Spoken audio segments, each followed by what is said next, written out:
ఈ మొబైల్ చోరీ జరిగింది. ఈ చోరీ జరిగిన దొంగ ముండవడుకులు చెప్తున్నా, ఈ ఈ చిల్లర ముండవడుకులంతా పాకెట్ మనీ కోసమే మనలాంటి, ముఖ్యంగా మన ఓలా, ఉబర్, క్యాబ్ నడిపే డ్రైవర్ సోదరులు, ముఖ్యంగా నా మొబైల్ పోయింది కదా, ఆ దొంగ ముండవడుకు చేరేంత వరకు ఈ ఒక వీడియోని కొంచెం షేర్ చేయగలరని అందరికీ నేను చేతులెత్తి దండం పెడుతున్నాను. ప్లీజ్ నా ఛానల్ని సబ్స్క్రైబ్ చేసుకొని కొంచెం ప్రతి ఒక్కరికి ఇది ఫార్వర్డ్ అయ్యేలా చేయండి.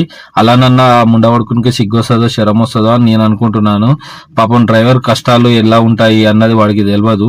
డ్రైవర్లు ఎన్నో కష్టాలతోటి మేము నెగులుతున్నాం రా బాబు. నువ్వు పోయి మాలాంటి కష్టం చేసే వాళ్ళ మొబైల్ కొట్టేస్తే మీ పాకెట్ మనీల కోసం దొంగ ముండవడుకులారా, మీరు మీ పాకెట్ మనీ కోసం అని మా పొట్ట కొడతారా నాయన. మీరు బాగుపడతారా? మా ఉసురు తగలదురా, మా శాపం తగలదురా. కొంచెం మీకు అర్థం చేసుకొని రా నాయన. మీరు మాలాంటి వాళ్ళ మీద, డ్రైవర్ల మీద టార్గెట్ పెట్టకుర్రా. మేము